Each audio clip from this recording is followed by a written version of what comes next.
ओम शांति। 31 मार्च 2025। आज की मुरली। मीठे बच्चे, तुम अभी पुरानी दुनिया के गेट से निकलकर शांति धाम और सुख धाम में जा रहे हो।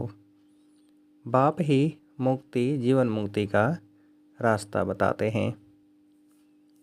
प्रश्न: वर्तमान समय सबसे अच्छा कर्म कौन सा है? उत्तर: सबसे अच्छा कर्म है मनसा वाचा कर्मणा अंधों की लाठी बनना। तुम बच्चों को विचार सागर मंथन करना चाहिए कि ऐसा कौन सा शब्द लिखें जो मनुष्यों को घर का यानी मुक्ति का और जीवन मुक्ति का रास्ता मिल जाए। मनुष्य सहज समझ लें कि यहाँ शांति सुख की दुनिया में जाने का रास्ता बताया जाता है। ओम शांति। जादूगर की बत्ती सुना है? अलाउद्दीन की बत्ती भी गाया जाता है। अलाउद्दीन की बत्ती व जादूगर की बत्ती क्या क्या दिखाती है? वैकुंठ, स्वर्ग, सुखधाम। बत्ती को प्रकाश कहा जाता है। अभी तो अंधियारा है ना।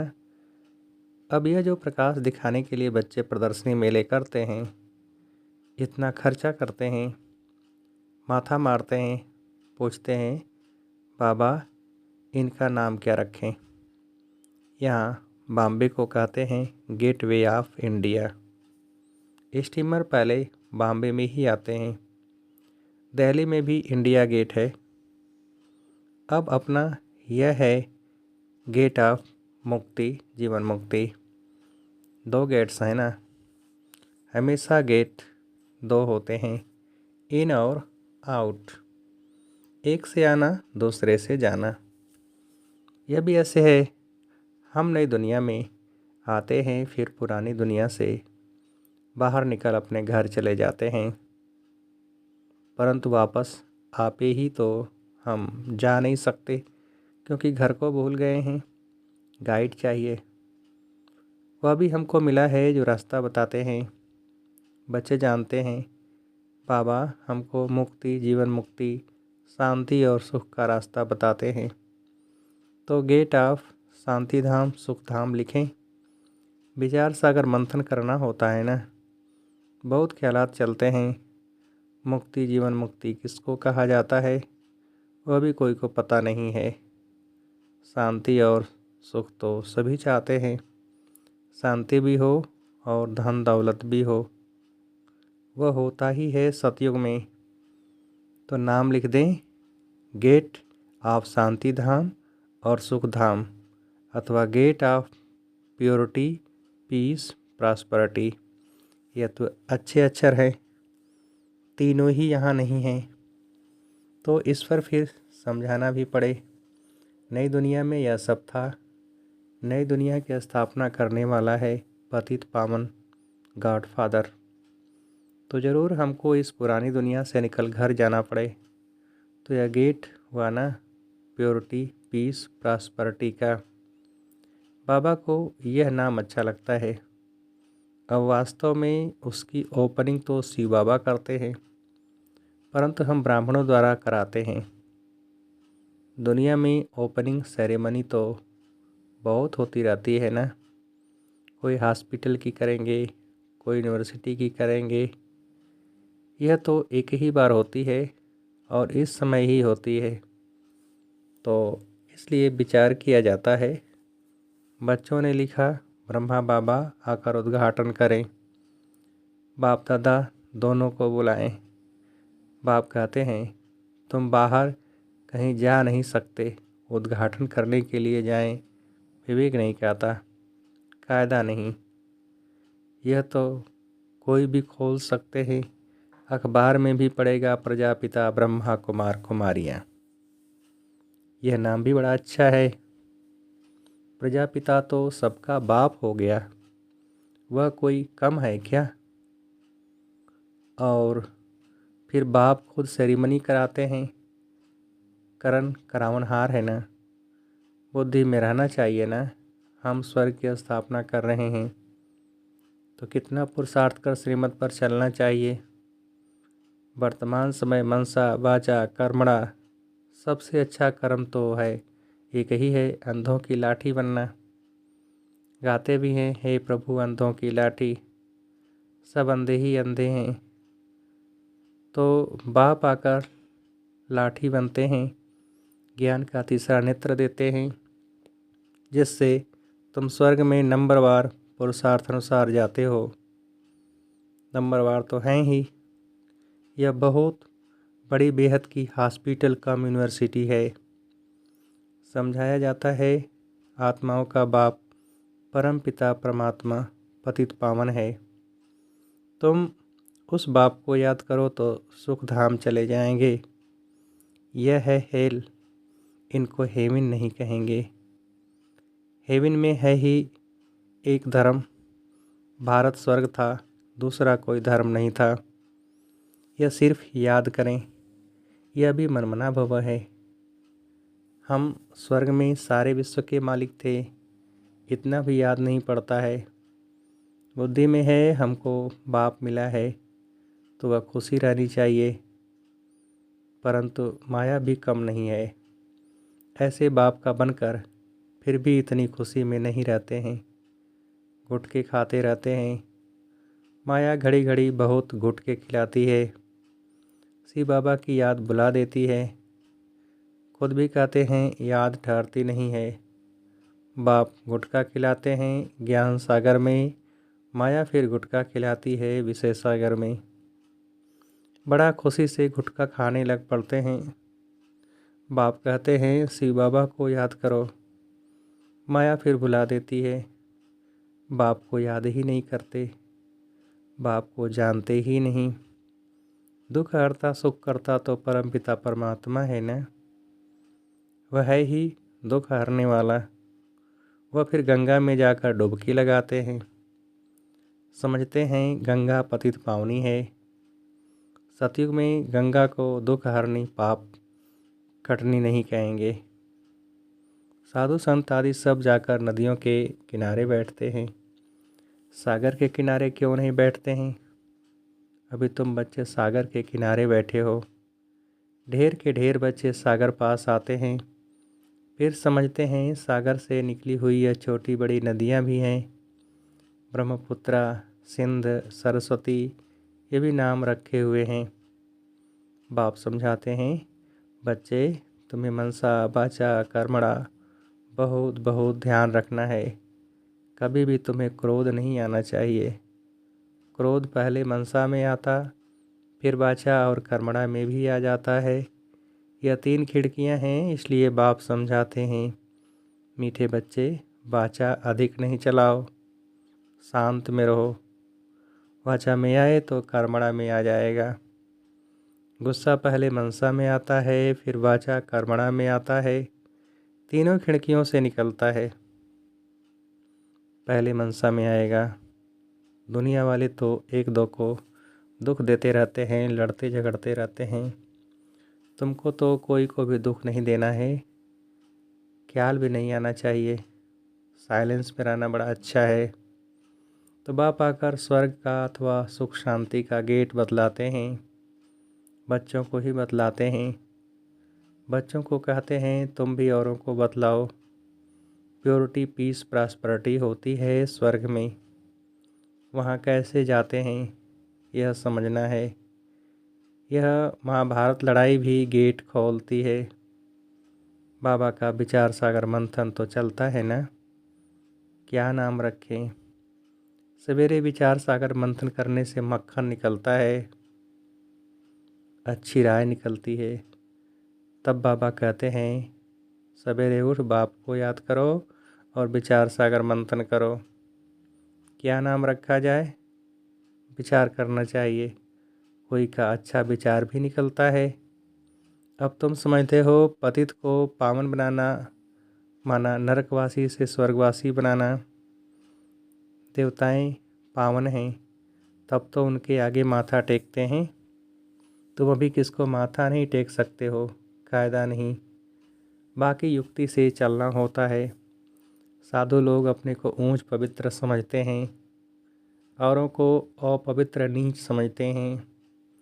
तुम भल जानते हो हम सबसे ऊंच हैं, परंतु कोई हाथ जोड़े तो रिस्पॉन्ड देना पड़े। हरि ओम तत्सत करते हैं तो करना पड़े। युक्ति से नहीं चलेंगे तो वह हाथ नहीं आएंगे। बड़ी युक्तियाँ चाहिए। जब मौत सिर पर आता है तो सभी भगवान का नाम लेते हैं। आजकल इत्तेफाक तो बहुत होते रहेंगे। आहिस्ते आहिस्ते आग फैलती है। आग शुरू होगी विलायत से, फिर आहिस्ते आहिस्ते सारी दुनिया जल जाएगी। पिछाड़ी में तुम बच्चे ही रह जाते हो। तुम्हारी आत्मा पवित्र हो जाती है तो फिर तुमको वहाँ नई दुनिया मिलती है।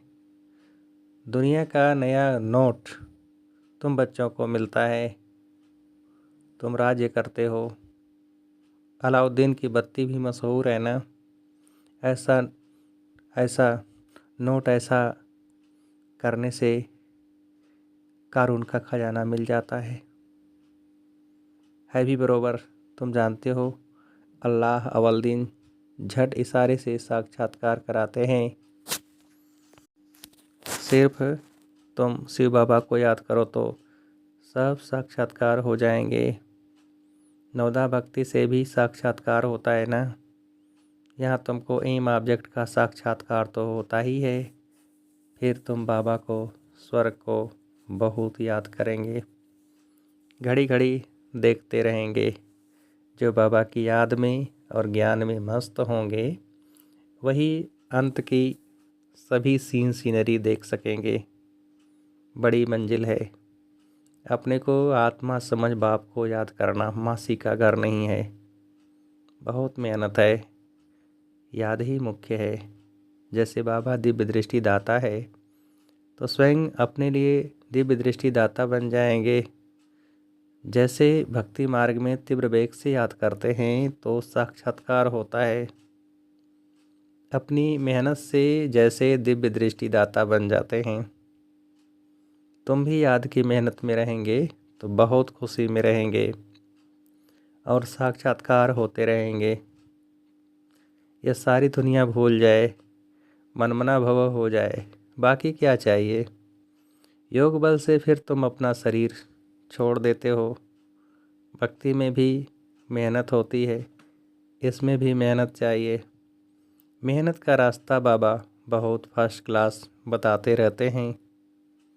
अपने को आत्मा समझने से फिर देह का भान ही नहीं रहेगा। जैसे बाप समान बन जाएंगे, साक्षात्कार करते रहेंगे, खुशी भी बहुत रहेगी। रिजल्ट सारी पिछाड़ी की गाई हुई है। अपने नाम रूप से भी न्यारा होना है तो फिर दूसरे के नाम रूप को याद करने से क्या हालत होगी। नॉलेज तो बहुत सहज है। प्राचीन भारत का योग जो है, जादू उसमें है। बाबा ने समझाया है ब्रह्मज्ञानी भी ऐसे शरीर छोड़ते हैं। हम आत्मा हैं, परमात्मा में लीन होना है। लीन कोई होते नहीं हैं ब्रह्मज्ञानी। बाबा ने देखा है बैठे बैठे शरीर छोड़ देते हैं।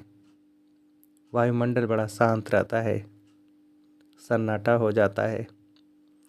सन्नाटा भी उनको भासेगा जो ज्ञान मार्ग में होंगे, शांत में रहने वाले होंगे।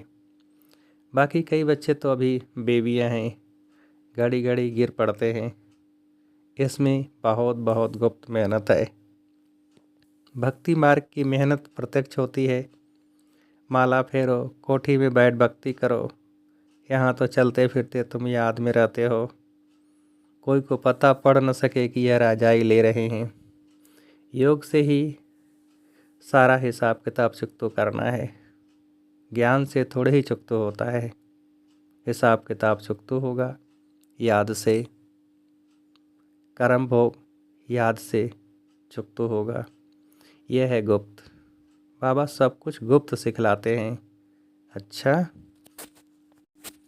मीठे मीठे सिकील थे बच्चों प्रति माता पिता बाप दादा का याद प्यार और गुड मॉर्निंग। रूहानी बाप की रूहानी बच्चों को नमस्ते। हम रूहानी बच्चों की रूहानी बाप को नमस्ते। धारणा के लिए मुख्य सार। पहली पॉइंट, मनसा वाचा कर्मणा कभी भी क्रोध नहीं करना है। इन तीनों खिड़कियों पर बहुत ध्यान रखना है। वाचा अधिक नहीं चलाना है। एक दो को दुख नहीं देना है। दूसरी पॉइंट, ज्ञान और योग में मस्त रह। अंतिम सीनरी देखनी है। अपने व दूसरों के नाम रूप को भूल, मैं आत्मा हूँ। इस स्मृति से देह भान को समाप्त करना है। वरदान। स्नेह के बाण द्वारा स्नेह में घायल करने वाले, स्नेह और प्राप्ति संपन्न लवलीन आत्मा भव। स्नेह के बाण द्वारा स्नेह में घायल करने वाले, स्नेह और प्राप्ति संपन्न लवलीन आत्मा भव। विस्तार। जैसे लौकिक रीति से कोई किसके स्नेह में लवलीन होता है तो चेहरे से, नयनों से, वाणी से अनुभव होता है कि यह लवलीन हैं, आशिक हैं। ऐसे जब स्टेज पर जाते हो तो जितना अपने अंदर बाप का स्नेह इमर्ज होगा उतना ही स्नेह का बाण औरों को भी स्नेह में घायल कर देगा। भाषण की लिंक सोचना, पॉइंट दोहराना यह स्वरूप नहीं हो। स्नेह और प्राप्ति का संपन्न स्वरूप लवलीन स्वरूप हो। अथॉरिटी होकर बोलने से उसका प्रभाव पड़ता है। स्लोगन। संपूर्णता द्वारा समाप्ति के समय को समीप लाओ। संपूर्णता द्वारा समाप्ति के समय को समीप लाओ। अच्छा। ओम शांति। अब अव्यक्त इशारे। सत्यता और सभ्यता रूपी कल्चर को अपनाओ। यह तो सब समझने लगे हैं कि यह कोई है, लेकिन यही है और यह एक ही है। यह हलचल का हलब चलाओ। अभी और भी हैं, यह भी हैं, यहाँ तक पहुँचे हैं, लेकिन यह एक ही हैं। अभी ऐसा तीर लगाओ। धरनी तो बन गई और बनती जाएगी, लेकिन जो फाउंडेशन है, नवीनता है, बीज है, वह है नया ज्ञान।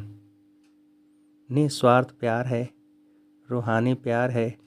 यह तो अनुभव करते हैं, लेकिन अभी प्यार के साथ साथ ज्ञान की अथॉरिटी वाली आत्माएं हैं।